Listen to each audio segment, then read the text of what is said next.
Hi there, welcome back to the next card in our Let's Play series. This is card number 8.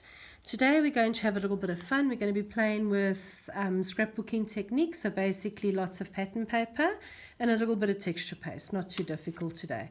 Okay, so firstly we're going to start off, we're going to make a little house today. I've tried to keep it local, so I've put my house number on my little house. So try and add a little touch that makes your little house your own. Alrighty. I have started off with any playing card. We're going to cover the whole thing, so it doesn't matter which one that you use. And this is a bit of old Kaiser paper that I had in my stash. So what I'm going to do firstly is literally just trace off the pattern paper. This is a wooden paper, so it gives you the effect of a wooden house. It doesn't have to be perfect as usual. If you know how I scrap, I don't scrap perfectly. Alright, so that one we are just going to stick with Tombow. I'm not going to be using Mod Podge, I'm just using plain old-fashioned Tombow. And that goes onto our house. Alright, you can neaten off the edges if you want to. I am not going to. Next thing we're going to do is we're going to make a little roof for our house. I have used 6x6 pattern paper. It comes from a cute paper pack that I was gifted by somebody. I can't remember who, but thank you. It's a beautiful little pack. And I am using leftover old cardboard. And I'm literally just going to measure a little roof. That's more or less the middle and down. Again, does not have to be perfect. We are going to cover this and it is going to form your little roof for your house. So this little roof now I'm going to cover with my pattern paper. So again, just using Tombow. Remember with Tombow, less is more.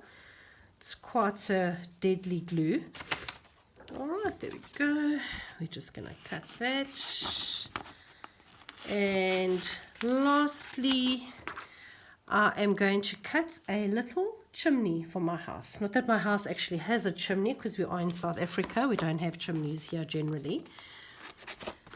So just a little block which is going to make my chimney. And again, I am just going to cover it with my pattern paper. Stick it into a corner and let us just cut that. And this is going to get stuck. Going with some Tombow. Behind, see there's my little roof. So just that it sticks out of my little roof. Alright, so there's the body of the card. What I've done was I went through my stash and I found some beautiful ribbon that I had in my stash, or lace trim, sorry. And I'm now going to use red tape to stick this down. Please, whenever you stick ribbon or lace, do not put your tape on your lace. That is the worst thing to do. You always put your tape on your paper or whatever product that you are using, and then you remove your liner and you apply your lace to that.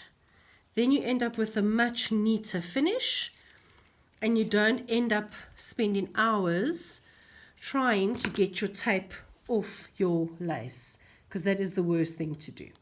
Alright, so this little piece we are going to stick onto our house, but not quite yet, because firstly, if you have a look at our house, it has got little brick, it's got a little brick wall. So I was quite lucky, I found this stencil in my stash, it's by Celebrate. It's got the cutest little brick wall. So I'm going to use texture paste. Again, I'm using my little birdie. I always love my little birdie paste. And just not too much, but we are going to apply, sorry, a little bit more. We're going to apply texture paste to our little house. Alrighty, there we go. If you have a look, so we've got these beautiful little brick walls on our house. I'm going to just dry that with my heat gun. You can dry it on your own if you want to. You don't have to use a heat gun. Obviously I need to because I need to get through the video. Always remember with texture paste, less is more, guys. Don't go overboard and use too much, because the more you use, the messier it gets. And don't faff with it too long. Once you've applied it, scrape it off and leave it be. Okay, because that's when you start making a big mess, is when you keep adding and taking away and adding and taking away. Okay, so that's pretty, sorry, just one more. Let's make sure it's touch dry for the moment. Okay, what I want to show you is just how to apply a text stencil. If you have a look, if you can look closely there, on each brick there's a little bit of text. So using your template and a text stamp or a small stamp, I'm going to apply the stencil where I've just used it, and using black ink. Sorry, I just need to find my ink.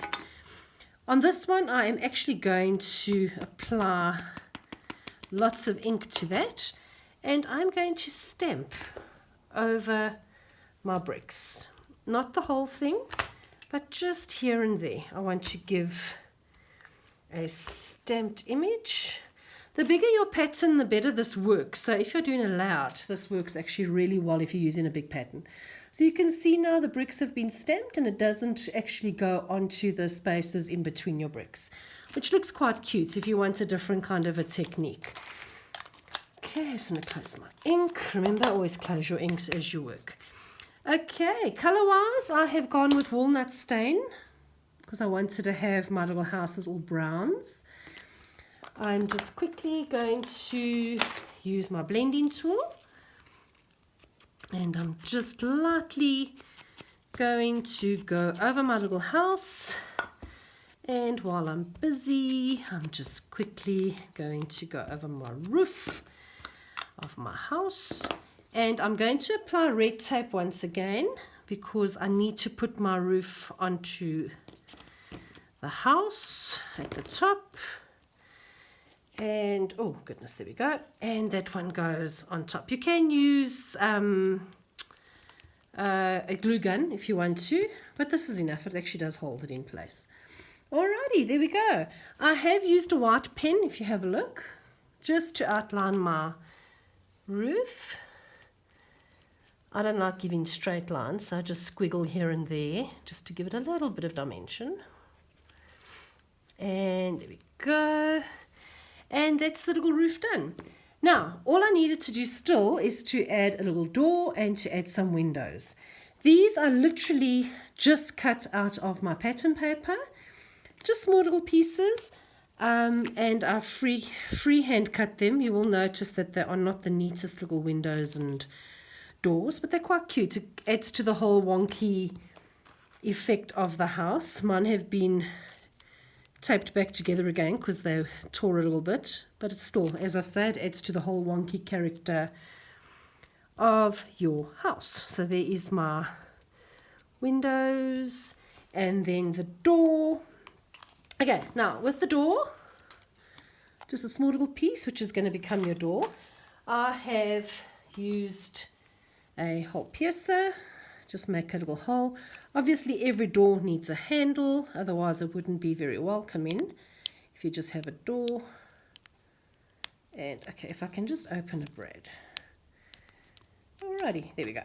Okay, so there's my little door with its handle, and I am going to apply that with a little bit of foam tape.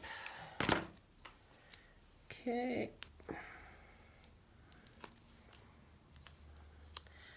Alright, and there is my door of my house. Okay, so my little house is coming along quite cute.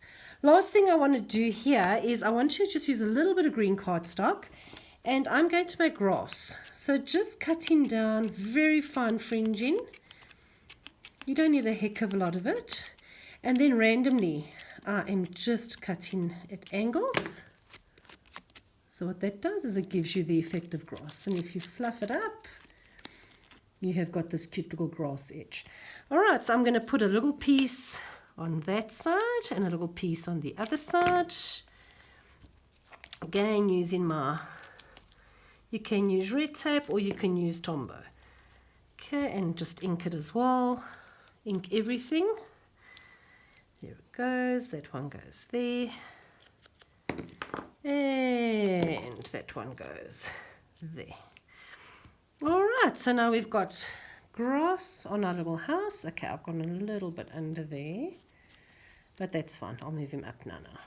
Okay, so there is your little bit of grass. And then if you have a look, all I've done to finish it off, I've added my house number, I've added some flowers, tied some string, and added a cute little quote. So just to finish it off, I have used, these are these awesome little color roses from Penelope D. I love using these. They're quite nice and tiny. And again, a big dollop. Okay, this is going to take a little while to dry. Of Tombow. I'm not going to lift this now because it's a little bit wet. All right, and then quote-wise, just find an old sticker sheet again. Go through your stash. You know, I've got my little bags and bags and bags of quotes and sayings. Use your little quote. And lastly, we are going to tie a little string around the bottom, just using some jutes. I'm not going to do that right now because this is still quite wet. As soon as it's not wet, I'll quickly tie that. And my last touch was to add my house number. But that's totally up to you what you want to use to finish off your little card. All right, that's your card for this week. As you can see, it's quite cute, it's unique, and it's your little house. I'd love to see what you come up with. Please remember, don't post your completed cards here. Post them under the relevant tag, Let's Play Challenge number 8 on Scrap and Sell on Facebook. And I can't wait to see what you girls come up with. Thank you. Bye.